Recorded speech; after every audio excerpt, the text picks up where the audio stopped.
Hello friends. स्वागत करता हूं आप सभी का नर्सिंग ऑफिसर्स एकेडमी के यूट्यूब चैनल पर। तो आज हम स्टार्ट करने जा रहे हैं हमारे पैथोलॉजी के बारे में। रीनल सिस्टम हम डिस्कस कर रहे थे, जिसका एनाटॉमी एंड फिजियोलॉजी का पोर्शन हम कंप्लीट पढ़ चुके हैं। तो आज हम उस कड़ी में नेक्स्ट डिस्कस करेंगे पैथोलॉजी के बारे में कि रीनल सिस्टम में क्या क्या पैथोलॉजी हो सकती है, क्या क्या डिजीज पोर्शंस आने वाले हैं। तो pathology of renal system,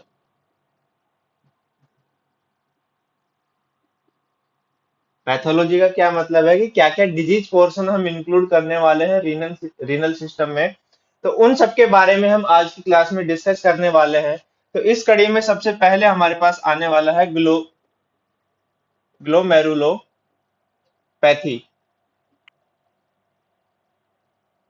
glomerulopathy मतलब जो हमारा ग्लोमेरुलस है उसमें क्या क्या प्रॉब्लम हो सकती है, क्या क्या पैथोलॉजी हो सकती है, क्या क्या डिजीज पोर्शन हम उसमें इंक्लूड करते हैं।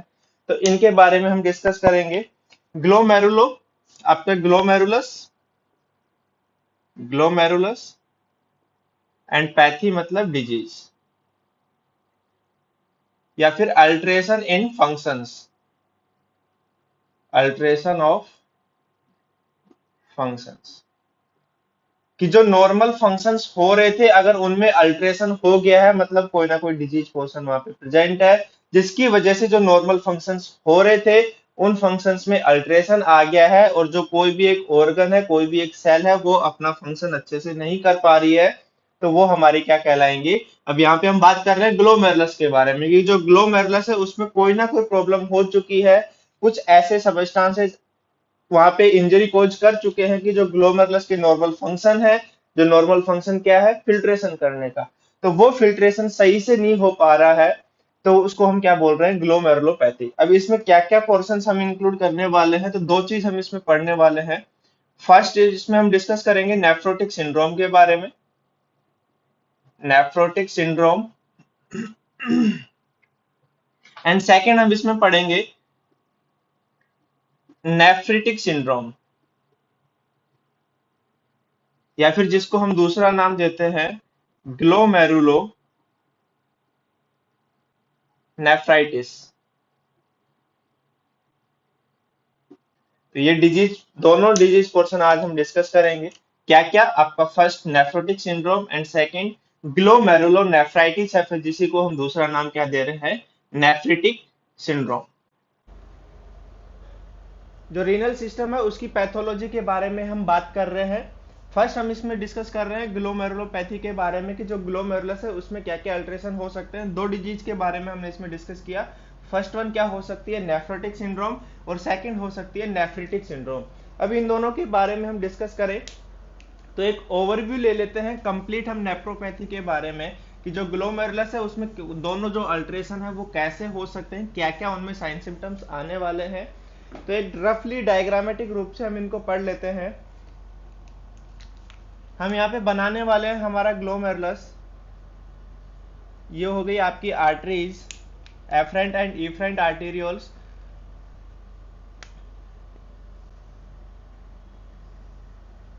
ये आपका ग्लोमेरुलर बेसमेंट मेम्ब्रेन। नेक्स्ट हम बना रहे हैं यहाँ पे बोमन्स कैप्सूल। क्लियर है, हमने ये सब पढ़ चुके हैं। हम जब नेफ्रॉन के बारे में स्ट्रक्चर हमने डिस्कस की थी, नेफ्रॉन में बताया था कि हमारे पास आर्टीरियोल्स होते हैं, एफरेंट इफरेंट आर्टीरियोल्स। ये आपका एफरेंट एंड इफरेंट आर्टीरियोल्स। ये आपकी glomerular basement membrane. Glomerular basement membrane पे हमने कुछ सेल्स के बारे में डिस्कस किया था कि कुछ सेल्स वहां पे प्रेजेंट होती हैं। उन सेल्स को हमने नाम दिया था पोडोसाइट्स।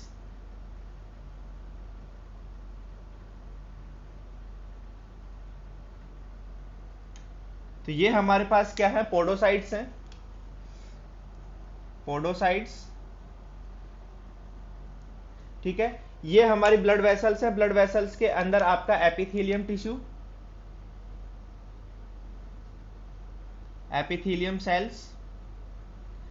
क्लियर है, तो ये हम नेफ्रॉन की स्ट्रक्चर में पढ़ चुके हैं। और यहाँ पे हमारे पास क्या होता है, ग्लोमेरुलस मीजेंजियल सेल, ग्लोमेरुलस मीजेंजियल सेल।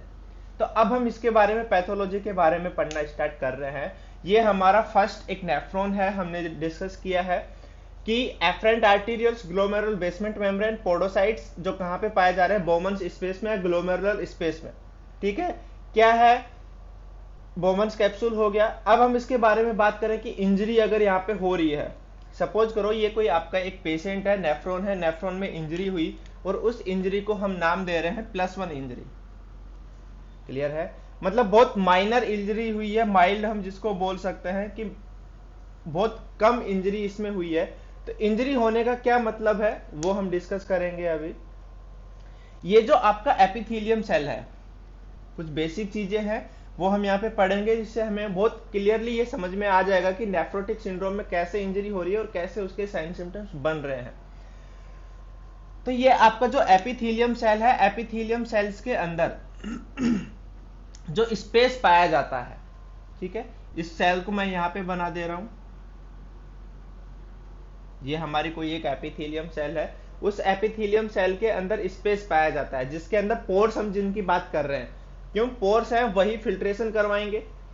तो पोर्स, इस ये वाले जो पोर्स है इनकी जो साइज होती है वो होती है 70 से 100 नैनोमीटर। क्लियर है, यहां पे जो सेल्स पाई जा रही है उनके अंदर जो पोर्स हैं, उन पोर्स की साइज कितनी है, 70 से 100 नैनोमीटर। फर्स्ट वन चीज। सेकंड वन चीज, ये हमारे पास जो पोडोसाइट्स थे, यहां पे भी हमारे पास पोर्स पाए जाते हैं, स्पेस पाया जाता है। ठीक है, इसकी अगर हम साइज की बात करें तो ये जो हमारे पास ये पोर्स पाए जा रहे हैं, इनकी जो साइज होती है वो होती है हमारे पास लगभग 20 नैनोमीटर। क्लियर है, फर्स्ट हम इसमें थ्योरी पढ़ रहे हैं, साइज की थ्योरी। ठीक है, दो साइज हमारे पास हो गए फिल्ट्रेशन के लिए। यहाँ पे हमारे पास एपिथेलियम सेल्स में कितना साइज होता है, 70 से 100 नैनोमीटर, एंड जो पोडोसाइट्स है वहां पे हमारे पास कितना स्पेस होता है, 20 नैनोमीटर। अब जो भी फिल्ट्रेशन आ रहा है हमारे पास, जो भी एफरेंट आर्टेरियल्स लेके आ रही है ब्लड को, यहाँ पे फिल्टर्ड होगा। कितना फिल्टर्ड हो सकता है, 70 से 100 नैनोमीटर अगर जिसका साइज है तो वो ही पार्टिकल्स हमारे पास यहाँ पे फिल्टर्ड हो सकते हैं। क्लियर है, वो यहाँ से फिल्टर्ड हो गए। फिल्टर्ड होने के बाद हमारे पास बोमन्स स्पेस में आ जाते हैं और इनके थ्रू छन के नीचे हमारे पास यहाँ पे पाई जाती है हमारी पीसीटी स्टार्ट हो जाती है। तो आगे फिर वो रीनल ट्यूबल्स में चले जाते हैं। बट अगर हम यहाँ पे बात करें कि जो पार्टिकल्स इसके बीच में से छन के आ गए हैं वो सारे नीचे हमारे पास फिल्ट्रेट में आ जाएंगे।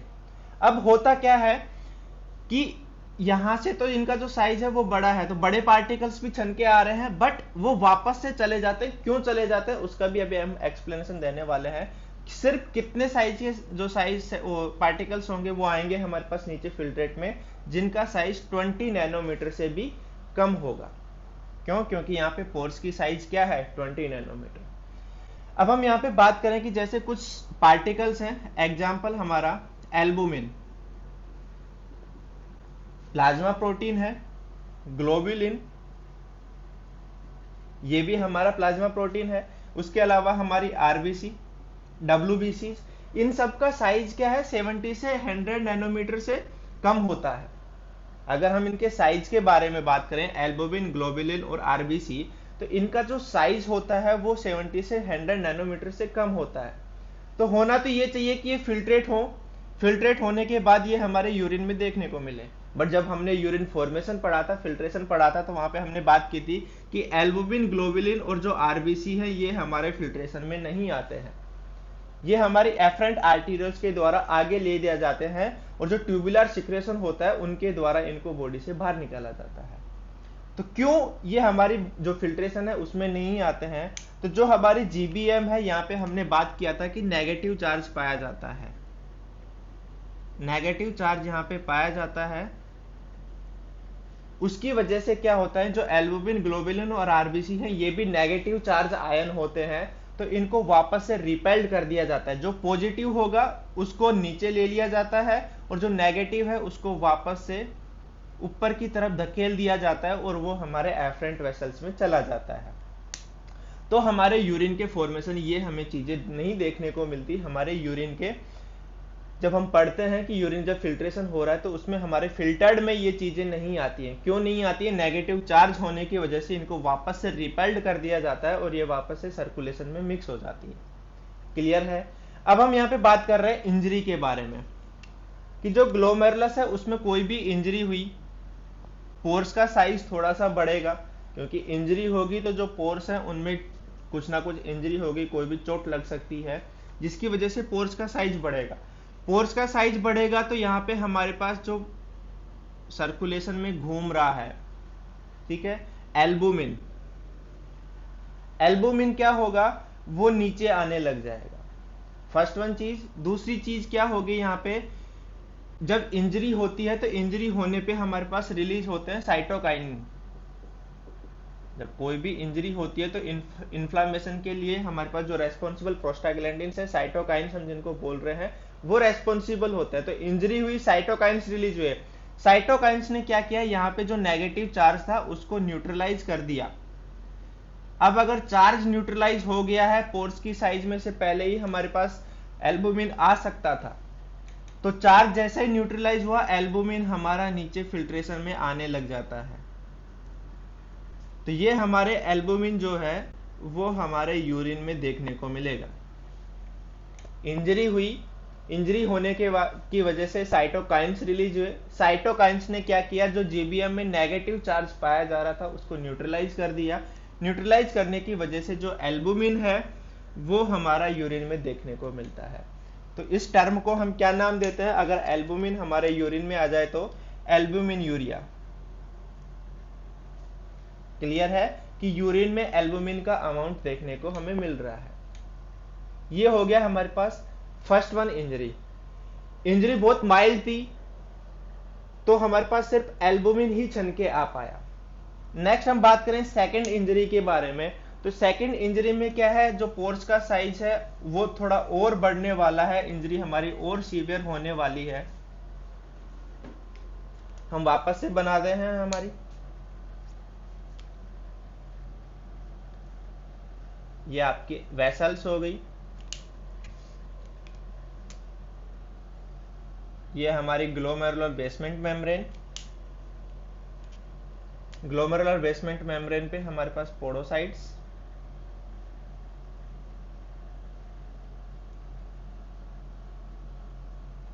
नीचे हमारे पास बोमन्स स्पेस,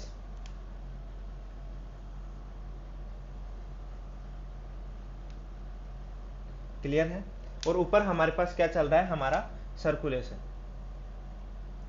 क्लियर है? फर्स्ट में हमने देख लिया कि एल्बुमिन यूरिया हो रहा है। अब यहाँ पे हम बात कर रहे हैं हमारी +2 इंजरी की, मतलब जो इंजरी थी उसकी सीवियरिटी बढ़ चुकी है, तो पोर्स का साइज बढ़ेगा।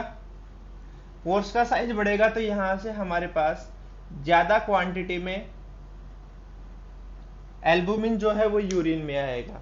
तो एल्बुमिन हमारे पास यहाँ पे भी आ रहा था, यहाँ पे भी हमारे पास एल्बुमिन यूरिया हमें देखने को मिलेगा।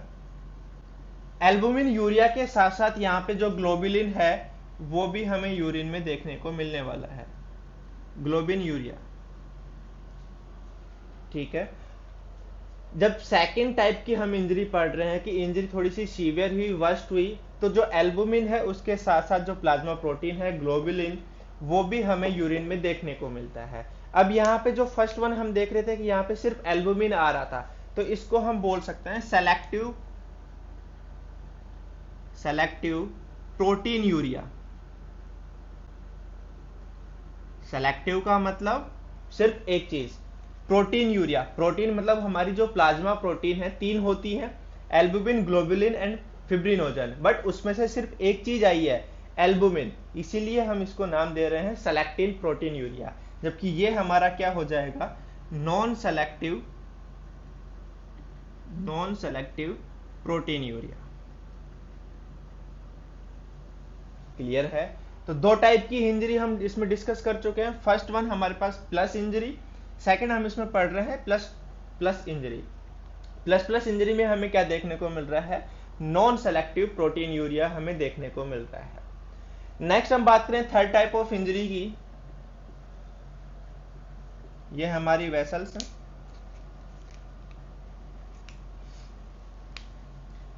नेक्स्ट हमारी glomerular basement membrane. Basement membrane के बाद हमारा जो बोमन्स स्पेस है वो, और बेसमेंट मेम्ब्रेन पे क्या चिपकी हुई होती है, पोडोसाइट्स।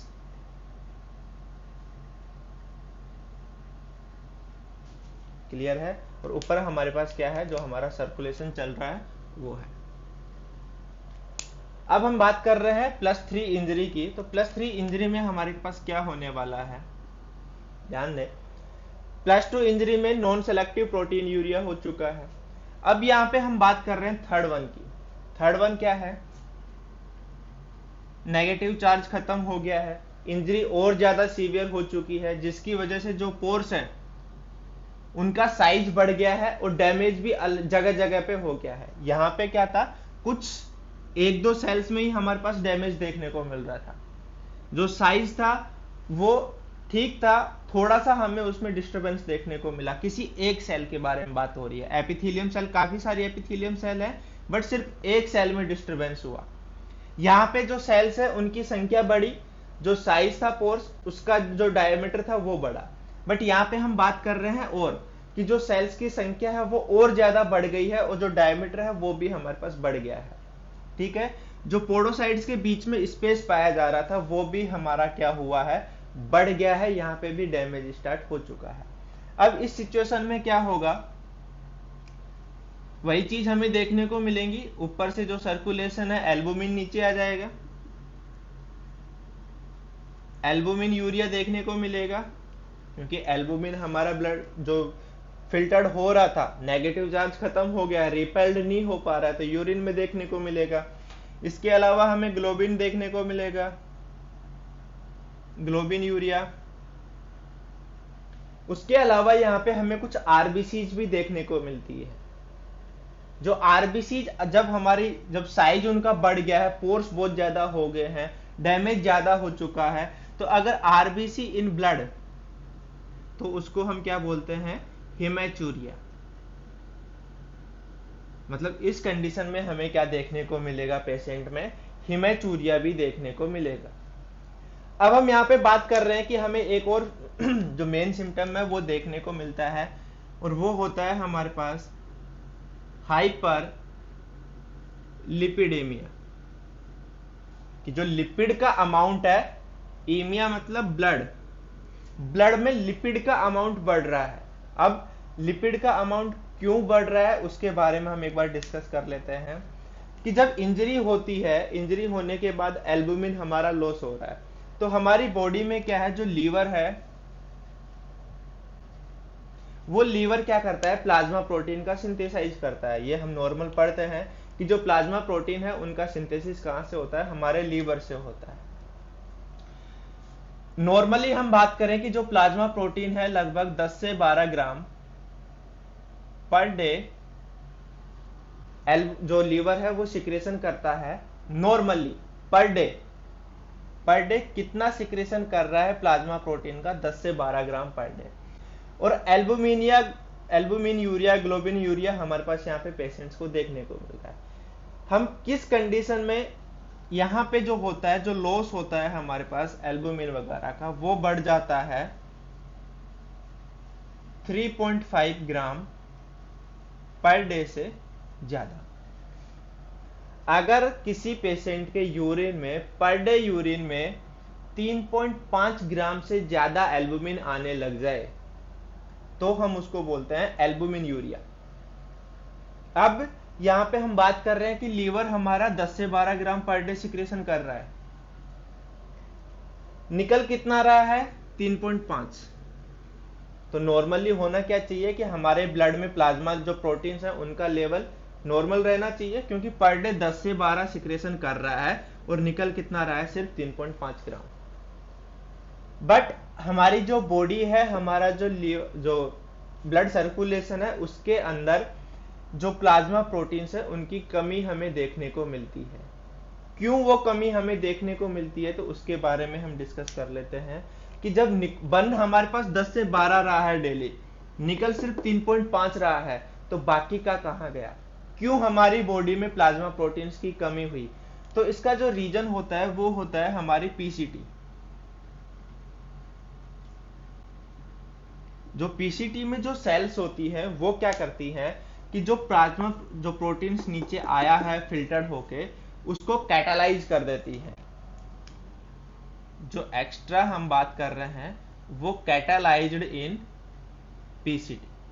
जो पीसीटी की सेल्स हैं उसके अंदर हमारा जो प्लाज्मा प्रोटीन है उनको कैटालाइज्ड कर दिया जाता है। ये जो सेल्स हैं जैसे यहाँ पे एल्बुमिन आता है, ग्लोबुलिन आता है, उसको खा जाती हैं ये सेल, अपने अंदर पिनोसाइट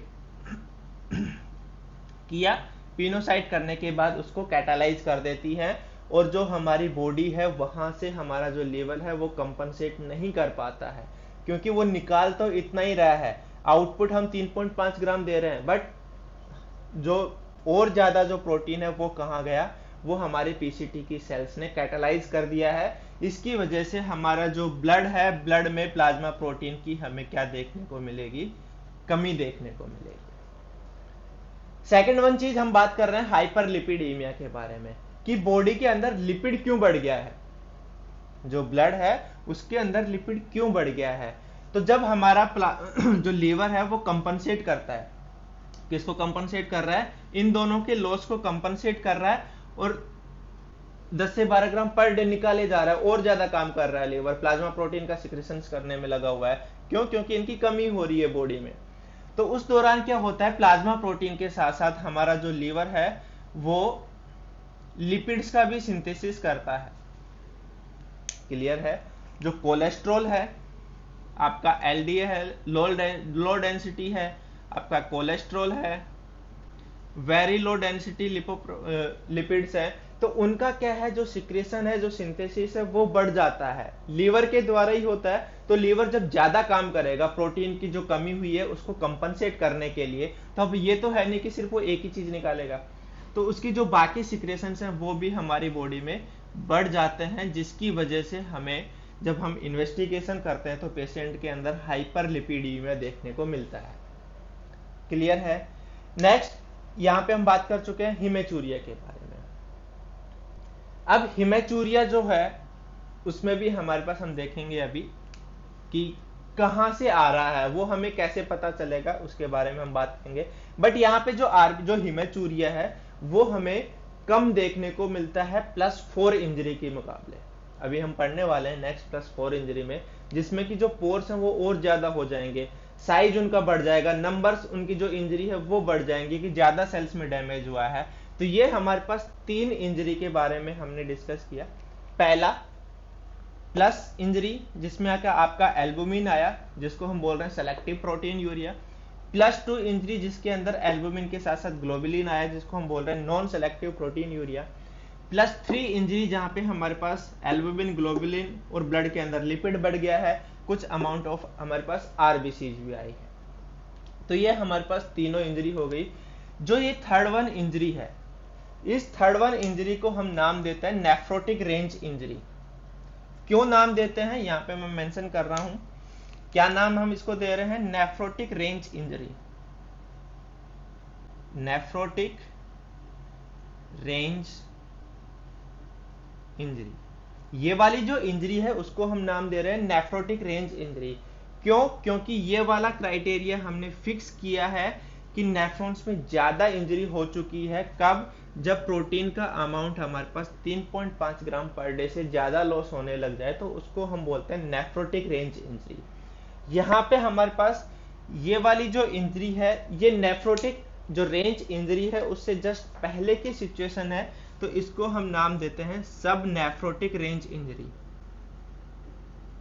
सब नेफ्रोटिक रेंज इंजरी मतलब यहाँ पे इंजरी तो स्टार्ट हुई है बट अभी नेफ्रोटिक रेंज में नहीं पहुंची है, मतलब जो प्रोटीन का लॉस है वो 3.5 ग्राम पर डे से ज्यादा नहीं पहुंचा है, तो उसको हम नाम दे रहे हैं सब नेफ्रोटिक रेंज इंजरी। और जबकि यहाँ पे हमारे पास हम क्या नाम दे रहे हैं इसको, नेफ्रोटिक रेंज इंजरी। अब ये हमारे पास कुछ साइन सिम्टम्स की लिस्ट भी हम बना चुके हैं कि जब नेफ्रोटिक सिंड्रोम होता है पेशेंट में, या फिर हम यूं कहें कि नेफ्रोटिक इंजरी होती है पेशेंट में, तो क्या क्या साइन सिम्टम्स हमें देखने को मिलता है। एल्बुमिन यूरिया देखने को मिलता है, ग्लोबिन यूरिया देखने को मिलता है, आपको हिमेचूरिया देखने को मिलेगा, बॉडी में हाइपरलिपिडीमिया हो जाएगा। इसके साथ साथ हमें एक साइन सिम्टम और देखने को मिलता है, और उस सिम्टम का नाम है हमारी बॉडी में इडिमा हो जाता है। कौन सा सिम्टम हमें देखने को मिलता है कि हमारी बॉडी में इडिमा हो जाता है। अब वो इडिमा कैसे हो रहा है उसकी एक बार हम मैकेनिज्म पढ़ लेते हैं कि हमारी बॉडी से जब जो प्रोटीन है, प्लाज्मा प्रोटीन है, उनका लॉस हुआ है, तो उस प्लाज्मा प्रोटीन की लॉस की वजह से हमारी बॉडी में इडिमा कैसे होता है, उसकी क्या मैकेनिज्म होती है, वो इडिमा कहाँ से स्टार्ट होता है और कैसे हमारी बॉडी में डिस्ट्रीब्यूट होता है, तो उसके बारे में हम एक बार डिस्कस कर लेते हैं।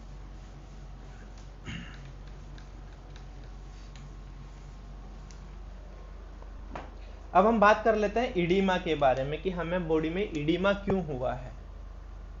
इडिमा, तो इडिमा क्या है बेसिकली, अगर हम इसकी डेफिनेशन के बारे में डिस्कस करें, एक्यूमुलेशन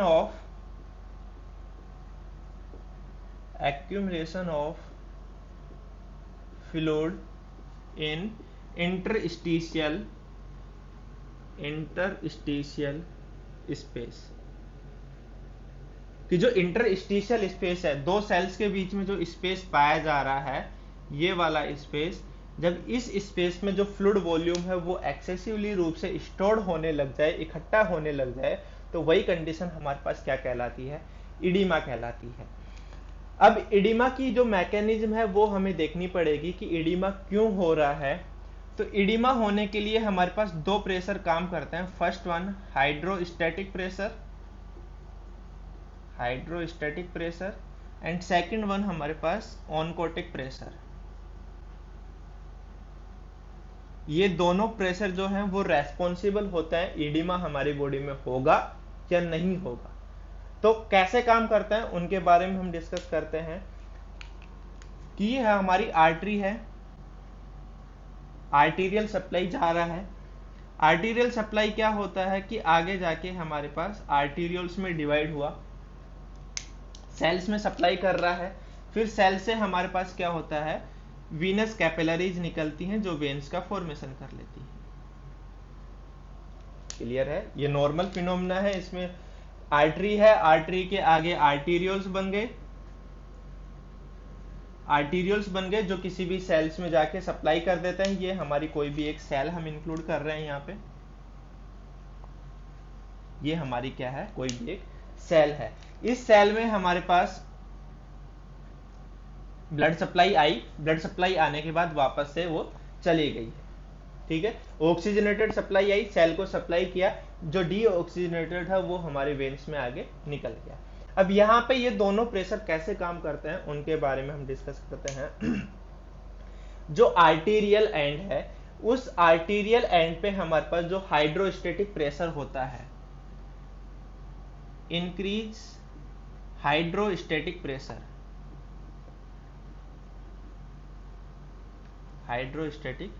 प्रेशर, जो आर्टीरियल एंड है वहां पे हाइड्रोस्टेटिक प्रेशर ज्यादा होता है और जो ऑनकोटिक प्रेशर होता है यहाँ पे वो होता है कम। ऑनकोटिक प्रेशर, क्लियर है। आर्टीरियल एंड पे क्या है, हाइड्रोस्टेटिक प्रेशर ज्यादा होता है और ऑनकोटिक प्रेशर यहाँ पे कम होता है। अब क्या काम करते हैं कि जो हाइड्रोस्टेटिक प्रेशर है वो फ्लूइड को ब्लड वेसल से बाहर पुल्ड आउट करवाने के लिए रेस्पॉन्सिबल होता है। तो क्या होगा, आर्टीरियल एंड पे हाइड्रोस्टेटिक प्रेशर ज्यादा है, यहां से फ्लूइड लीक करेगा हमारे इंटरस्टिशियल स्पेस में। इंटरस्टिशियल स्पेस में फ्लूइड हमारा लीक कर चुका है, ऑनकोटिक प्रेशर कम है आर्टीरियल एंड पे। सेम अगर हम बात करें वीनस एंड पे, तो वीनस एंड पे क्या होता है, जो हाइड्रोस्टेटिक प्रेशर है वो कम होता है।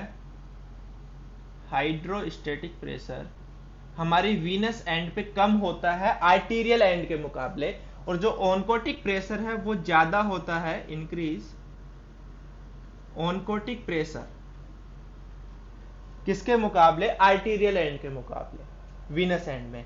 अब क्या काम करता है कि हाइड्रोस्टेटिक प्रेशर ने तो क्या काम किया कि जब एक्सेसिव में था तो आर्टरी से जो फ्लूइड है उसको निकाल के इंटरस्टिशियल स्पेस में डाल दिया।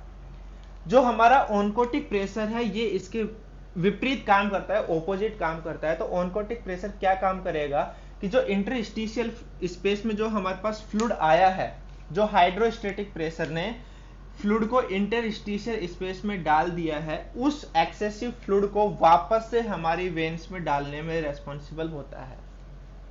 ठीक है, मतलब हाइड्रोस्टेटिक प्रेशर क्या काम कर रहा था, पुल्ड आउट, जबकि ऑनकोटिक प्रेशर क्या करता है, उसको वापस से सक्ड आउट इनटू वेन्स, जो वेन्स है उसमें वापस से फिल कर देता है जो इंटरस्टिशियल फ्लूइड है उसको। ऑनकोटिक प्रेशर, ये हो गई नॉर्मल फिनोमेना। अब क्या हो सकता है, हम बात कर रहे हैं इडीमा। तो इडीमा की कंडीशन में क्या होगा कि क्या तो जो हाइड्रोस्टेटिक प्रेशर है वो बहुत ज्यादा बढ़ गया है, बहुत ज्यादा बढ़ गया मतलब बहुत ज्यादा अमाउंट में हमारे पास फ्लूइड को निकालेगा, और जो ऑनकोटिक प्रेशर है वो नॉर्मल है। नॉर्मल है तो वो तो बेचारा अपना उतना ही काम करेगा, बट ये ज्यादा काम करे जा रहा है, तो ये ज्यादा आउटपुट दे रहा है, बट ये वापस अपना आउटपुट तो नॉर्मल देगा, तो फ्लूइड का अमाउंट यहाँ पे इकट्ठा ज्यादा होगा। दूसरी कंडीशन हमारे पास यहाँ पे क्या हो सकती है कि जो ऑनकोटिक प्रेशर है वो नॉर्मल नहीं है, वो डिक्रीज हो चुका है। क्लियर है, हाइड्रोस्टेटिक प्रेशर आपका नॉर्मल है, बट ऑनकोटिक प्रेशर आपका कम हो चुका है। तो कम होगा तो क्या होगा, जो फ्लूइड है उसको वापस से वेन्स में नहीं भेज पाएगा। ठीक है, और अब यहाँ पे हम बात कर रहे हैं हमारी प्लाज्मा प्रोटीन का लॉस हुआ है। तो प्लाज्मा प्रोटीन मेंटेन करती है हमारी बॉडी में ऑनकोटिक प्रेशर।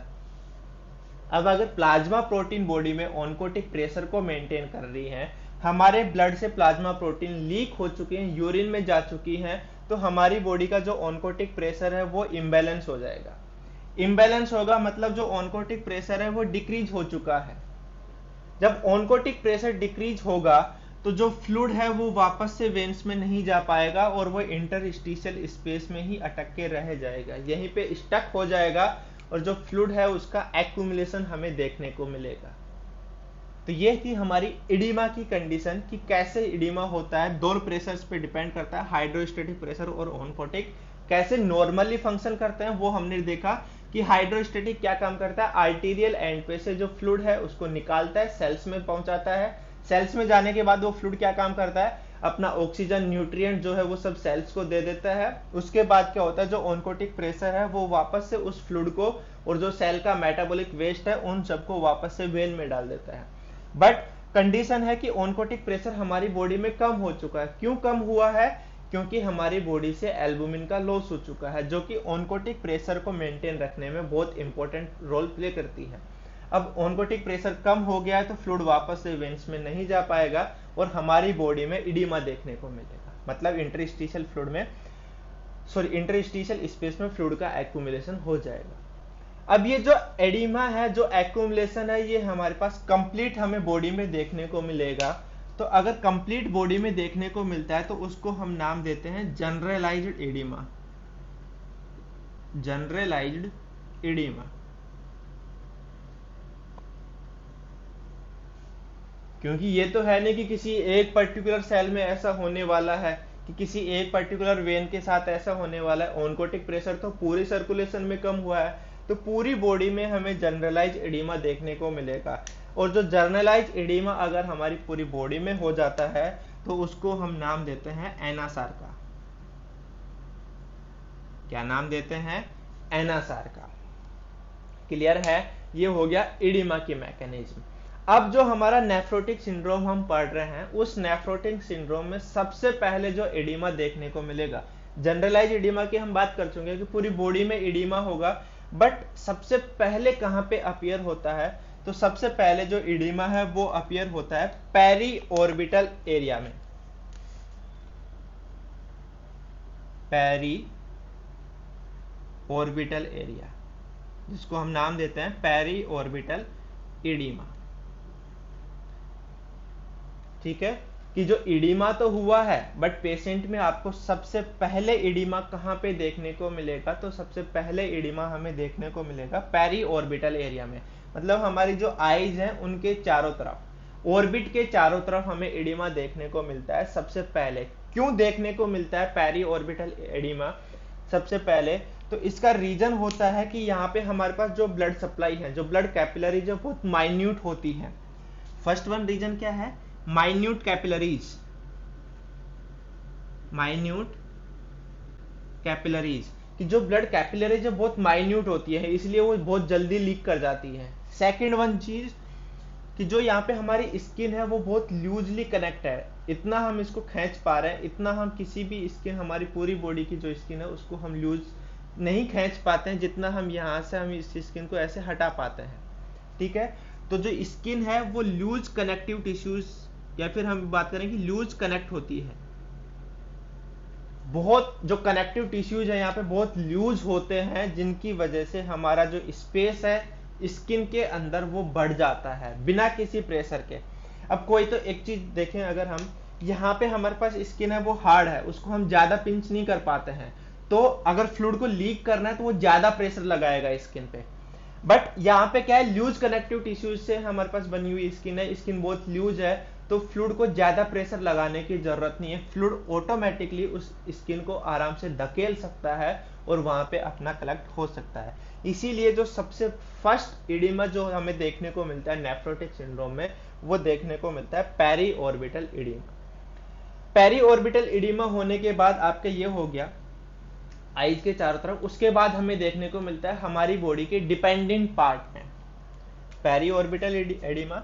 उसके बाद सेकंड एडिमा हमें देखने को मिलता है डिपेंडेंट पार्ट, डिपेंडेंट पार्ट कि हमारी बॉडी के जो डिपेंडेंट पार्ट है उनमें हमें एडिमा देखने को मिलेगा। डिपेंडेंट पार्ट का क्या मतलब है कि अगर कोई इंसान खड़ा है ज्यादा देर के लिए तो उसका डिपेंडेंट पार्ट क्या हुआ, उसका फुट, तो वहां पे हमें एडिमा देखने को मिलेगा। अगर कोई पेशेंट है जो क्रोनिक इल है और उसके बाद उसका एडिमा हुआ, नेफ्रोटिक सिंड्रोम हुआ है, पेशेंट बेड पे लेटा हुआ है, तो उसका डिपेंडिंग पार्ट क्या हो गया, उसका बैक एरिया, तो वहां पे हमें जो एडिमा है वो देखने को मिलेगा। मतलब डिपेंडेंट का मतलब है कि ग्रेविटी के अकॉर्डिंग, कि हमारी बॉडी की जो ग्रेविटी, जो फोर्स जहां जब जिस पार्ट पे ज्यादा लगेगा तो वहां पे हमें एडिमा देखने को मिलेगा। तो ये होगी हमारे पास एडिमा की मैकेनिज्म नेफ्रोटिक सिंड्रोम में। अब हम इसके बारे में और बात करते हैं एडिमा में, एडिमा के जो टाइप्स हैं उनके बारे में, कि जो एडिमा है वो हमारे पास हम बात कर चुके हैं कि जनरलाइज एडिमा होगा जिसको हम एनएसआर का नाम दे रहे हैं। फिर हमने डिस्कस किया है कि सबसे पहले पेरी ऑर्बिटल एरिया से स्टार्ट होता है। फिर हम बात कर चुके हैं कि डिपेंडिंग पार्ट जो है उनमें फैलता है। अब हम इसके बारे में बात कर लेते हैं कि कौन कौन से टाइप्स का एडिमा यहाँ पे हो सकता है। तो दो प्रकार के एडिमा हम देखते हैं, pitting oedema and non pitting oedema. Non pitting oedema clear है, pitting oedema and non pitting oedema. अब पिटिंग और नॉन पिटिंग, इसका बेसिकली हम मतलब समझें तो पिटिंग का मतलब क्या है कि यहां पे आपके पास एडिमा हुआ और ये नॉन पिटिंग में भी हमारे पास यहाँ पे एडिमा हुआ। हम जिस एरिया पे एडिमा हुआ है वहां पे हम नीचे से फोर्स अप्लाई कर रहे हैं, हम फिंगर टिप से वहां पे दबाने की कोशिश कर रहे हैं, तो इस वाले जो एरिया है, ये वाला जो एडिमा है, ये क्या हो जाएगा, पिट का फॉर्मेशन कर लेगा। मतलब अगर हम उस एरिया को उंगली से दबाएंगे तो वो दब जाएगा आसानी से, वहां पे हमारी उंगली के लिए जगह बन जाएगी और जो फ्लूइड का एक्यूमुलेशन था वो साइड में डिस्ट्रीब्यूट हो जाएगा। बट इस कंडीशन में क्या है, कोई भी पिट का फॉर्मेशन नहीं होता है और जो एडिमा, जो फ्लूइड एक्यूमुलेशन है वो एज इट इज हमें देखने को मिलता है, तो वो हो गया हमारे पास नॉन पिटिंग एडिमा। जबकि अगर वो एडिमा है जो फ्लूइड एक्यूमुलेशन है वो शिफ्ट हो जाए, साइड बाय साइड हो जाए, जैसे ही हम हमारी फिंगर टिप से वहां पे प्रेस करें, तो वो क्या कहलाता है, हमारा पिटिंग एडिमा। अब इनके पीछे लॉजिक क्या है कि एक तो हमारा पिटिंग एडिमा है, एक नॉन पिटिंग एडिमा है। तो पिटिंग एडिमा में तो क्या है, सिर्फ और सिर्फ एक्यूमुलेट होता है फ्लूइड, सिर्फ और सिर्फ फ्लूइड एक्यूमुलेट होता है। जबकि जो नॉन पिटिंग एडिमा है इसमें हमारे पास फ्लूइड के साथ साथ जो प्लाज्मा प्रोटीन्स हैं उनका भी हमें एक्यूमुलेशन देखने को मिलता है। अब अगर प्रोटीन्स का एक्यूमुलेशन वहां पे होगा तो प्रोटीन क्या है, हार्ड सबस्टांसेज हैं जो अपनी जगह से नहीं हिलते हैं। अब क्यों हो जाता है प्रोटीन का एक्यूमुलेशन, एक जगह तो हमारे पास सिर्फ फ्लूइड का एक्यूमुलेशन हो रहा था और एक जगह हमारे पास प्रोटीन का भी एक्यूमुलेशन हो रहा है, तो क्यों होता है, तो इसलिए होता है कि ये जो हमारा जब नॉन पिटिंग सॉरी जब पिटिंग एडिमा होता है तो उस कंडीशन में हमारे जो लिम्फेटिक है, लिम्फेटिक वो वर्किंग कंडीशन में होते हैं। अगर लिम्फेटिक वर्किंग कंडीशन में होंगे तो लिम्फेटिक्स के हम रोल्स पढ़ते हैं, तो वो क्या काम करते हैं कि जो भी सबस्टांसेज सेल्स में बच गए हैं, इंटरस्टिशियल स्पेस में बच गए हैं, जो वापस से सर्कुलेशन में नहीं गए हैं, जो लार्ज पार्टिकल्स हैं, तो उनको अपने अंदर इकट्ठा कर लेता है लिम्फेटिक सिस्टम, और वापस से हमारी जो वीनस सर्कुलेशन है उसमें ड्रेन करने में हमारी बॉडी में मदद करता है। ठीक है, बट यहां पे क्या होगा, जो आपका लिम्फेटिक सिस्टम है वो वर्किंग में नहीं है। अब अगर लिम्फेटिक सिस्टम वर्किंग में नहीं है, नॉट वर्किंग, मतलब जो लिम्फेटिक सिस्टम है उसमें भी कोई ना कोई ऑब्स्ट्रक्शन हो गया है, तो उस ऑब्स्ट्रक्शन होने की वजह से जो प्रोटीन है, जो फ्लूइड है, वो आगे पास नहीं होगा, तो वो वहीं पे हमें इकट्ठा देखने को मिलेगा, एक्यूमुलेशन देखने को मिलेगा, जिसकी वजह से जो प्रोटीन है वो वहीं पे चिपक जाते हैं, हार्ड सरफेस बना लेते हैं, तो उसकी वजह से हमें नॉन पिटिंग एडिमा देखने को मिलता है। एडिमा पिटिंग होगा, नॉन पिटिंग होगा, वो किस पे डिपेंड करता है, सबस्टांसेज पे, कि वहां पे इंटरस्टिशियल स्पेस में क्या जमा हुआ है। सिर्फ अगर फ्लूइड जमा हुआ तो पिटिंग एडिमा, फ्लूइड के साथ साथ प्रोटीन जमा हुआ तो non pitting oedema.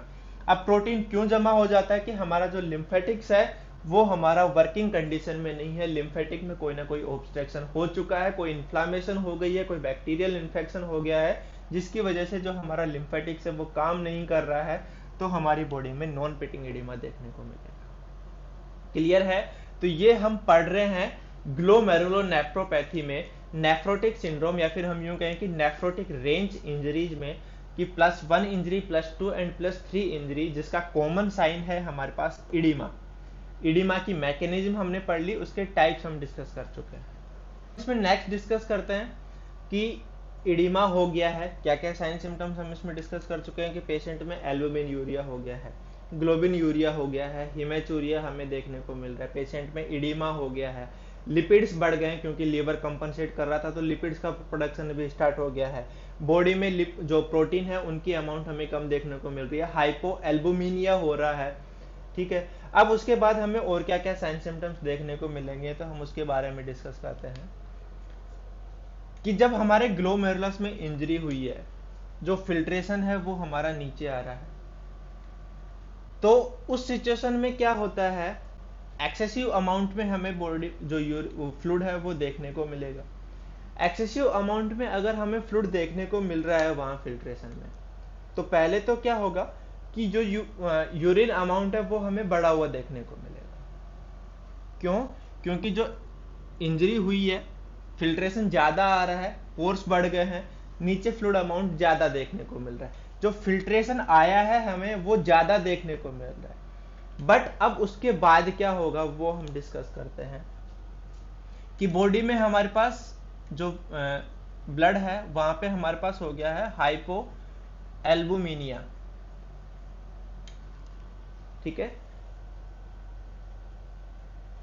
ईमिया, sorry, hypo एल्बुमिनिया, कि जो ब्लड है वहां पे हमारे पास एल्बुमिन्स का अमाउंट कम हो गया है। दूसरी चीज हाइपर लिपिडीमिया। ठीक है, जो लिपिड्स है उनका ब्लड में अमाउंट बढ़ चुका है। तो अब इस कंडीशन में क्या होता है, हमें जो बॉडी है वहां पे जो फिल्ट्रेशन आया है, तो वहां से हमारी बॉडी क्या करती है कि बॉडी चाहती है कि हमारी जो ये चीजें हैं, एल्बुमिन है जो लॉस हुआ है, उसको हम स्टोर करने की कोशिश करें। तो स्टोर करने की कोशिश में क्या होगा, जो पीसीटी है वो पहले ही इनका डेक्सट्रेशन कर रही है, हमने देखा कि जो एक्सेसिव में प्रोटीन आया उसका डेक्सट्रेशन करती है। उसके अलावा हमारी पीसीटी हमारी मदद करती है सोडियम के रीएब्जॉर्प्शन करने में। हमने देखा था जब पढ़ रहे थे हम यूरिन फॉर्मेशन की, जो सोडियम है उसका सबसे ज्यादा रीएब्जॉर्प्शन कहाँ पे होता है, हमारी पीसीटी में। तो पीसीटी में सोडियम का रीएब्जॉर्प्शन हुआ, हमारी बॉडी में सोडियम का रीएब्जॉर्प्शन होगा, तो इसके साथ साथ वाटर का एक्यूमुलेशन भी होगा। ठीक है, वापस जाएगा पीसीटी से हमारे पास वाटर वापस जाएगा। नेक्स्ट हम कंडीशन देखें, ये हुआ बॉडी में वापस से H2O चला गया है, बट कहां गया वो H2O, हमारे सर्कुलेशन में गया, बट वहां से कहां पे इकट्ठा हो गया, वो एडिमा के रूप में। अभी हमने डिस्कस किया कि हाइपो एल्बुमिनिया है, बॉडी में हमारे पास एल्बुमिन की कमी है, तो पीसीटी तो अपना काम कर रही है, यहाँ पे अभी तक कोई डिस्टरबेंस नहीं हुआ, काम हुआ। इसके अलावा भी हमारे पास जो वाटर का रीएब्जॉर्प्शन डीसीटी से होता है वहां से भी हो रहा है, कोई इश्यू नहीं है। बट वो सब कहां पे फॉर्म हो गया? इडीमा के रूप में। इडीमा के रूप में क्यों फॉर्म हुआ? क्योंकि हमारी बॉडी में एल्बुमिन की कमी हो गई है, जो ऑनकोटिक प्रेशर मेंटेन नहीं कर पा रहे। दूसरी चीज, बॉडी में जब फ्लूइड कम होगा, हम यहाँ पे बात कर रहे हैं, तो हमारे पास नेक्स्ट कंडीशन हमें क्या देखने को मिली? हाइपोवोलेमिया। वॉल्यूम हमारा कम हो गया है, किसकी वजह से? इडीमा की वजह से हमारा जो वॉल्यूम है वो कम हो। अब अगर हमारी बॉडी में वॉल्यूम कम होगा, तो वॉल्यूम कम होने की वजह से हमारी बॉडी फिर से कंपनसेट करने की कोशिश करेगी। कंपनसेट क्या करेगी? कौन सा सिस्टम एक्टिवेट होगा? रास सिस्टम। ये भी हम पहले डिस्कस कर चुके हैं, रेनिन एंजियोटेंसिन एल्डोस्टेरोन सिस्टम, कि जब हाइपोवोल्यूमिया होगा तो हमारे जो ग्लोमेरुलस है, ग्लोमेरुलस, वहां पे भी सप्लाई क्या होगी? कम होगी। अगर ग्लोमेरुलस में सप्लाई कम होगी तो वहां से हम बात कर रहे थे कि जो जक्स्टा ग्लोमेरुलर सेल्स हैं वो क्या काम करती हैं? रेनिन नामक जो हॉर्मोन्स है उसको सिक्रेशन करवाती है। क्लियर है? तो रास सिस्टम हमारा एक्टिवेट होता है, रेनिन एंजियोटेंसिनोजन एंड एल्डोस्टेरोन। इसकी मैकेनिज्म हम पहले पढ़ चुके हैं कि ये कैसे काम करते हैं। तो जब हाइपोवोलेमिया हुआ, ग्लोमेरुलस के पास सप्लाई कम आई, सप्लाई कम आएगी तो जो जीएफआर है वो क्या होगा? कम हो जाएगा। हमने नॉर्मल बात की थी पीसीटी में कि फिल्ट्रेशन आया, ऐसे सब चीजें होती है, सोडियम का रीएब्जॉर्प्शन होता है, वाटर भी बॉडी में एब्जॉर्ब कर लिया जाता है ट्यूब्यूल्स के द्वारा। बट यहाँ पे वो सब एब्जॉर्ब करके कहाँ गया? इडीमा में। इडीमा में गया तो हाइपोवोलेमिया हुआ। हाइपोवोलेमिया की वजह से हमारे ग्लोमेरुलस पे सप्लाई कम आई। सप्लाई कम आएगी तो हमारी जो जीएफआर है वो भी कम हमें देखने को मिलेगी, क्योंकि जब आया ही नहीं है, जो फ्लूइड है वो आया ही नहीं है, तो छनेगा क्या? जीएफआर क्या है? ग्लोमेरुलस फिल्ट्रेशन रेट, जो कितनी होती है नॉर्मल? 100 से 125 ml पर मिनट। क्लियर है? नॉर्मल जीएफआर कितनी होती है? 100 से 125 ml पर मिनट। क्लियर है? अब इस सिचुएशन में क्या काम करता है? हमारा रास सिस्टम एक्टिवेट हो जाता है। रास सिस्टम एक्टिवेट होने की वजह से हमें क्या देखने को मिलता है? तो रास सिस्टम क्या करवाता है? रास सिस्टम करवाता है जो वेसल्स हैं हमारी, उनको, वेसल्स को कॉन्स्ट्रिक्ट करवा देता है। वेसल्स को कॉन्स्ट्रिक्ट होगा, वहां पे फ्लूइड वॉल्यूम बढ़ेगा, बीपी बढ़वाता है। ये हम बात कर चुके हैं रास सिस्टम में, वेसल्स कॉन्स्ट्रिक्ट हो जाएंगे। सेकंड चीज, एल्डोस्टेरोन वहां पे क्या काम करवाता है? एल्डोस्टेरोन हमारा, हम बात कर रहे हैं कि एड्रिनल कोर्टेक्स पे जाता है। ठीक है? एड्रिनल कोर्टेक्स से एल्डोस्टेरोन रिलीज होता है, वो भी क्या करवाता है? हमारा जो फ्लूइड है, जो सोडियम है एंड जो वाटर है, उसके रीएब्जॉर्प्शन में मदद करता है और पोटेशियम आयन को बाहर निकालता है। ये हम रास सिस्टम में पढ़ चुके हैं। अब हमारी वेसल्स कॉन्स्ट्रिक्ट हो चुकी हैं। वेसल्स कॉन्स्ट्रिक्ट मतलब फ्लूइड वॉल्यूम हमारी बॉडी में बढ़ने लगेगा। सोडियम और वाटर का रीएब्जॉर्प्शन होगा तो फिर से फ्लूइड वॉल्यूम बढ़ने लगेगा, बट वो फ्लूइड वॉल्यूम वापस से कहां पे चला जाएगा? इडीमा में। मतलब हमारी जो बॉडी में हाइपोवोल्यूमिया था वो एज इट इज रहेगा, और जो इडीमा है उसकी जो साइज है, उनके जो नंबर्स हैं, उनकी जो क्वांटिटी है वो बढ़ने लग जाएगी। क्यों? क्योंकि बॉडी में हाइपोवोल्यूमिया हुआ। हाइपोवोल्यूमिया होगा तो रास सिस्टम एक्टिवेट होगा। रास सिस्टम एक्टिवेट होगा तो वेसल्स कॉन्स्ट्रिक्ट करवाएगा, बॉडी में सोडियम और H2O को रिटेंशन करेगा, जिसकी वजह से हमारी बॉडी में फिर से एडिमा बढ़ जाएगा। और अगर जीएफआर हमें कम देखने को मिलेगी तो जीएफआर से हमारे पास फिर फाइनली जो आउटपुट है वो भी हमारा हमें कम देखने को मिलेगा, और कंडीशन होगी हमारी ओलिगुरिया। यूरिन आउटपुट क्या होता है? ओलिगुरिया, तो urine output less than 400 ml per day. अगर आपका जो यूरिन आउटपुट है वो 400 ml पर डे से कम हो जाए तो उसको हम नाम देते हैं ओलिगुरिया। क्यों हुआ? जीएफआर के कम होने की वजह से। तो नेक्स्ट साइन सिम्टम हमें देखने को मिलेगा कि हमारी जो पेशेंट है उसका आउटपुट कम हो जाएगा। ये हम पढ़ रहे हैं साइन सिम्टम्स के बारे में। क्या क्या हुआ? हाइपोएल्बुमिनिया, हाइपरलिपिडीमिया, हाइपोवोल्यूमिया, ग्लोमेरुलस में सप्लाई कम हुई, जीएफआर कम हुई, ओलिगुरिया हो गया है। क्लियर है? नेक्स्ट हम इसमें अगर डिस्कस करें और इसके साइन सिम्टम्स के बारे में कि और क्या हो सकता है, तो और हमारे पास यहाँ पे हो सकता है इसकी वजह से हमारी बॉडी में साइन सिम्टम हमें देखने को मिल सकते हैं।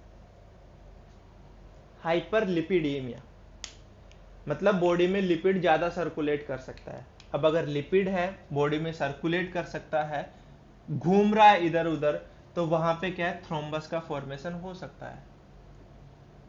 क्यों हो सकता है? एथेरोस्क्लेरोसिस कि जो लिपिड है हो सकता है जो वेसल्स है उनकी दीवारों पे चिपक जाएगा, तो वहां पे फ्लूइड वॉल्यूम जो है वो धीरे धीरे निकलेगा। ये हमारी नॉर्मल वेसल है और यहाँ पे हमारे पास लिपिड चिपक चुका है। अगर लिपिड चिपक चुका है तो जो वे है वो कम हो गया, कॉन्स्ट्रिक्ट हो गया, तो ब्लड धीरे जाएगा। ब्लड धीरे जाएगा तो हो सकता है वो यहाँ पे हमारे पास ब्लड कोगुलेशन होने लग जाए। फर्स्ट वन चीज। दूसरी चीज, थ्रोम्बस का फॉर्मेशन हो गया। नेक्स्ट वन चीज, हमारे पास जब इंजरी होती है, साइटोकाइन्स रिलीज होते हैं, तो एक फैक्टर है हमारे पास, फैक्टर का नाम है एंटीथ्रोम्बिन थर्ड। ये हमारे पास एक प्रोटीन फैक्टर है। ये प्रोटीन फैक्टर कम हो जाता है। क्यों कम हो जाता है? हम बात कर चुके हैं कि हमारी बॉडी में प्लाज्मा प्रोटीन्स की कमी हमें देखने को मिल रही है, क्योंकि लीवर कंपनसेट करना भी बंद कर चुका है। क्यों? क्योंकि वो सिक्रेशन करे जा रहा है बट पीसीटी उसको खाए जा रही है। तो लीवर से ही हमारे पास एंटीथ्रोम्बिन थर्ड नामक प्रोटीन जो है वो रिलीज होता है। बट अब इस कंडीशन में एंटीथ्रोम्बिन थर्ड की कमी हो चुकी है। एंटीथ्रोम्बिन क्या करता है थर्ड? तो ये हमारी बॉडी में नॉर्मल कंडीशन में क्या काम करवाता है? ब्लड के कोगुलेशन को रोकता है। ब्लड कोगुलेशन मिनिमाइज, कि अगर हमारी बॉडी में एंटीथ्रोम्बिन थर्ड रहेगा तो हमारा जो नॉर्मल ब्लड है वो फ्लो करता रहेगा बिना किसी रुकावट के, कोई कोगुलेशन उसमें नहीं होगा। बट हम यहाँ पे बात कर रहे हैं कि एंटीथ्रोम्बिन हमारे पास कम हो चुका है लीवर की वजह से, कि लीवर अब उसको सिक्रेट नहीं कर पा रहा है। तो हमारी बॉडी में जो कोगुलेशन है, जो रोक रहा था एंटीथ्रोम्बिन, वो क्या होगा? इंक्रीज हो जाएगा। इंक्रीज कोगुलेबिलिटी। हमारी बॉडी में क्या हुआ? हाइपर कोगुलेबिलिटी हो जाएगी, ब्लड के थक्के जमना स्टार्ट हो जाएंगे। तो इसकी वजह से क्या हमें कंडीशन देखने को मिलती है? थ्रोम्बोएम्बोलिज्म। थ्रोम्बोएम्बोलिज्म कि जो थ्रोम्बस है उसका फॉर्मेशन हुआ, और वो जो है हो सकता है कि वो थ्रोम्बस टूट के और कहीं जाके भी अटक जाए। तो ये हमारे पास नेक्स्ट साइन सिम्टम। इसके साथ साथ जब प्लाज्मा प्रोटीन्स हम बात कर रहे हैं, प्रोटीन्स की हम बात कर रहे हैं, ये भी हमारा एक प्रकार से क्या है? प्रोटीन फैक्टर है। इस प्रोटीन फैक्टर के साथ साथ एक और प्रोटीन फैक्टर है जो हमारा कम हो जाता है, ट्रांसफेरिन। ट्रांसफेरिन जो है ये भी हमारा एक प्रोटीन फैक्टर है जो लीवर से हमारे पास सिक्रेट होता है। तो इस प्रोटीन फैक्टर की भी हमारी बॉडी में कमी देखने को मिलती है। क्यों कमी देखने को मिलती है? कि हम यहाँ पे बात कर रहे हैं कि हमारा जो लीवर है वो कंपनसेट करने की कोशिश कर रहा था, बट अब कंपनसेट नहीं कर पा रहा है। तो हमारी बॉडी में ट्रांसफेरिन नामक जो प्रोटीन है उसकी भी कमी हो जाएगी। अब हमें यह पता होना चाहिए कि ट्रांसफेरिन जो प्रोटीन है वो क्या काम करता है। तो ट्रांसफेरिन जो प्रोटीन है वो आयरन की हम जब बात करते हैं कि स्टोरेज और ट्रांसफर करवाने में मदद करता है। क्या करता है? Transfer and storage. आयरन को ट्रांसफर एक जगह से दूसरी जगह पे और उसका स्टोरेज करवाने में कौन सा हमारा प्रोटीन काम करता है? ट्रांसफेरिन प्रोटीन काम करता है। बट अगर ट्रांसफेरिन प्रोटीन की कमी हुई तो हमारी बॉडी में आयरन का ट्रांसफर नहीं होगा, उसका स्टोरेज नहीं होगा, तो हमारी बॉडी में क्या है? आयरन की हमें कमी देखने को मिलेगी।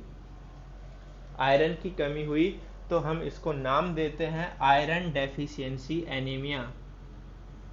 आयरन डेफिशिएंसी एनीमिया, क्योंकि हम जब एनीमिया पढ़ते हैं तो उसमें पढ़ते हैं कि आरबीसी के मैच्योरेशन के लिए, उसके प्रोलिफरेशन के लिए आयरन जिम्मेदार होता है। बट यहाँ पे आयरन का ट्रांसफर नहीं हो रहा है, उसका स्टोरेज नहीं हो रहा है, क्योंकि ट्रांसफेरिन नामक प्रोटीन हमारे पास अवेलेबल नहीं है। तो अगर वो अवेलेबल नहीं है, आयरन की कमी हुई, तो उसकी वजह से होने वाला एनीमिया हमारे पास आयरन डेफिशिएंसी एनीमिया हमें देखने को मिलेगा पेशेंट में। अब अगर पेशेंट में आयरन डेफिशिएंसी एनीमिया देख रहा है तो एनीमिया के जो सिम्टम्स हैं वो भी हमें पेशेंट में देखने को मिलेंगे कि फटीग है, वोमिटिंग है, एनोरेक्सिया है, नर्वोसा है। तो ये सब क्या है हमारे जो पेशेंट है उसमें हमें देखने को मिलेंगे। तो ये हमारे पास कुछ क्लिनिकल पिक्चर्स हैं नेफ्रोटिक सिंड्रोम के बारे में। हमने स्टार्ट किया +1 इंजरी से और +3 इंजरी तक हम पढ़ चुके हैं कि सबसे पहले सेलेक्टिव प्रोटीन यूरिया होता है, एल्बुमिन का लीकेज होता है, फिर उसके बाद नॉन सेलेक्टिव में कन्वर्ट होता है। क्यों? क्योंकि इंजरी बढ़ रही है, वहां पे इंजरी बढ़ेगी तो एल्बुमिन के साथ साथ ग्लोबिन का भी लॉस हो रहा है। जब ग्लोबिन यूरिया हो रहा था उसको हम नाम दे रहे थे सब नेफ्रोटिक रेंज इंजरी, कि अभी वो नेफ्रोटिक रेंज में नहीं पहुंचा है। रेंज हमने क्या रखी, 3.5 ग्राम पर डे से ज्यादा अगर लॉस होने लग जाएगा प्रोटीन्स का तो हम उसको बोलते हैं नेफ्रोटिक रेंज। थर्ड हमने बात कर ली हमारी नेफ्रोटिक रेंज इंजरी में, जिसको हम नाम दे रहे थे +3 इंजरी, सीवियर इंजरी। फर्स्ट आपकी mild, moderate and then severe. +3 injury मतलब सीवियर इंजरी, वहां पे आपका पोर्स जो है उनकी साइज भी बढ़ गई है, उनमें डैमेज ज्यादा हो गया है और उनका जो डैमेज था वो बढ़ गया है। तो वहां पे हमारे पास और क्या क्या साइन सिम्टम्स हमें देखने को मिल रहा था। एक तो हमने बात की कि तीनों में हमें एडिमा देखने को मिलेगा। एडिमा क्यों देखने को मिलेगा कि ओनकोटिक प्रेशर कम हो गया। ओनकोटिक प्रेशर क्यों कम हुआ? क्योंकि एल्बुमिन का लॉस हुआ, तो ब्लड में एल्बुमिनिया हो गया है। नेक्स्ट हम बात कर रहे थे कि प्रोटीन का जो सिंथेसिस है वो तो लीवर कर रहा है बट फिर भी लॉस हुए जा रहा है। क्यों हो रहा है? तो पीसीटी उनको खा रही थी, पीसीटी उनको कैटलाइज कर रही है, जिसकी वजह से हम लीवर हमारा कंपनसेट नहीं कर पाता है। उसके साथ साथ जब लीवर ज्यादा वर्क करता है तो वो लिपिड का सिक्रेशन भी करने लग जाता है, क्योंकि लीवर है वही हमारे लिपिड्स का सिक्रेशन करता है। बट ज्यादा काम करेगा तो ये बहुत ज्यादा मात्रा में हो जाएंगे, इनकी हमारी जो बॉडी है वो डाइजेस्ट नहीं कर पाएगी। डाइजेस्ट नहीं करेगी तो ब्लड में इनका अमाउंट बढ़ जाएगा, ये बढ़ जाएगा जिसकी वजह से थ्रोम्बस हो जाएगा। इसके अलावा और थ्रोम्बस होने के क्या चांसेस हैं? लीवर हमारा काम करना बंद कर चुका है, कंपनसेट अब वो नहीं कर पा रहा है, तो ये दोनों जो प्रोटीन है इनका भी लॉस हो जाएगा। एंटी थ्रोम्बिन प्रोटीन क्या काम करवाता है? ब्लड कोगुलेशन को रोकने में मदद करता है कि ब्लड को कोगुलेट नहीं होता और वेसल्स में ब्लड हमारा इजीली फ्लो कर जाएगा। नेक्स्ट हमारा जो ट्रांसफेरिन प्रोटीन है तो वो क्या काम करवाता है? आयरन के ट्रांसफर और स्टोरेज में मदद करता है। अब अगर आयरन का ट्रांसफर और स्टोरेज नहीं होगा तो हमारी बॉडी में आयरन की कमी होगी। आयरन की कमी होने की वजह से डेवलप होने वाला एनीमिया, आयरन डेफिशिएंसी एनीमिया। तो ये साइन सिम्टम्स भी हमें हमारे पेशेंट में देखने को मिलेंगे। हाइपोवोलीमिया हुआ। हाइपोवोलीमिया क्यों हुआ? इडिमा की वजह से। जो भी फ्लूइड आया बॉडी में आया वापस उसमें चला गया इडिमा में। हाइपोवोलीमिया कंडीशन में रास सिस्टम एक्टिवेट हुआ। रास सिस्टम ने कंपनसेट करने की कोशिश की वेसल्स को कॉन्स्ट्रिक्ट और एल्डोस्टेरोन की वजह से, बट फिर भी वो हमारा कहां चला गया? इडिमा में। हाइपोवोलीमिया हुआ, ग्लोमेरुलस को सप्लाई कम मिलेगी। सप्लाई कम मिलेगी तो जो जीएफआर है वो भी कम देखने को मिलेगा और पेशेंट में ओलिगोयूरिया डेवलप हो जाएगा। क्लियर है? इतनी जो क्लिनिकल पिक्चर्स हमने पढ़ी हैं वो सब हम पढ़ रहे हैं हमारे नेफ्रोटिक सिंड्रोम के अंदर। तो आज की क्लास में हम इतना ही डिस्कस करेंगे नेफ्रोटिक सिंड्रोम के बारे में। बाकी जो रिमेनिंग पोर्शन है ग्लोमेरुलोपैथी और जो नेफ्रोटिक सिंड्रोम का है उसको हम नेक्स्ट सेकंड लेक्चर में डिस्कस करने वाले हैं। तो आज के लिए इतना ही। थैंक्स टू ऑल, आप सभी के सपोर्ट के लिए, एंड ऐसे ही सपोर्ट कीजिए नर्सिंग ऑफिसर्स एकेडमी के यूट्यूब चैनल को। Thank you.